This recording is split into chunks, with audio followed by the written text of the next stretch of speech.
सभी प्यारे छात्रों का एक बार फिर से स्वागत है।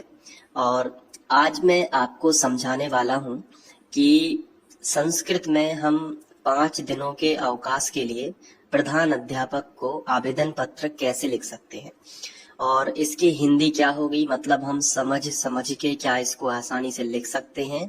और जब आप इसकी हिंदी समझ लोगे तो आपको थोड़ा सा सरल लगने लगेगा और बाद में इसका स्क्रीनशॉट ले लेना और इसको अच्छे से तैयार कर लेना।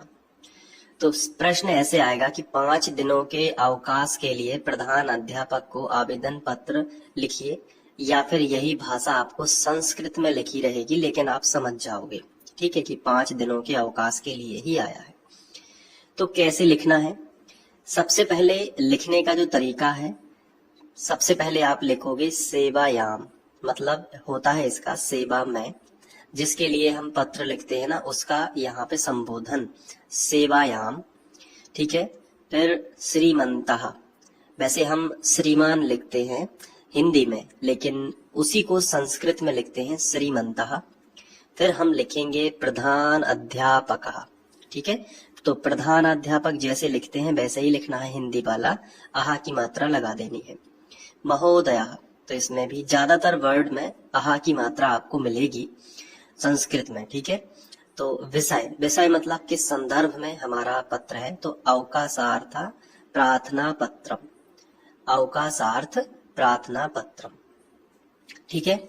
महाशया, जैसे हम लिखते हैं महानुभाव या महोदय, उसी तरीके से संस्कृत में हम लिखते हैं महाशया, ठीक है।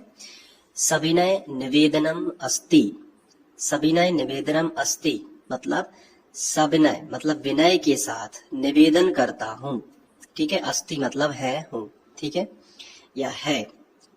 तो सविनय निवेदन है यत अहम सहसा ज्वर पीड़िता अस्मि, मतलब सहसा मतलब होता है अचानक, ज्वर मतलब होता है बुखार, पीड़िता यानी कि पीड़ित हो गए हैं आप, अस्मि यानी हूँ, ठीक है। अस्ति मतलब होता है और अस्मि मतलब होता है हूँ, ठीक है। तो मैं रात से अचानक बुखार से पीड़ित हूँ, यानी मुझे रात में अचानक बुखार आ गया है। अतः विद्यालयम आगंतुम असमर्थम अस्मि, अतः मैं विद्यालय में आगंतुम मतलब आ नहीं सकता, असमर्थ हूँ इसमें, विद्यालय आने में असमर्थ, अस्मि मतलब हूँ। देखो अस्मि मतलब होता क्या है, हूँ।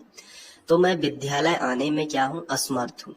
कृपया यानी प्लीज, मम 5 दिवसा नाम, मम यानी कि मुझे, 5 दिवसा नाम यानी 5 दिनों की, अवकाशम स्वीकरंतु मतलब 5 दिनों का जो अवकाश है वो स्वीकार करिएगा, 5 दिनों की मुझे छुट्टी दीजिएगा।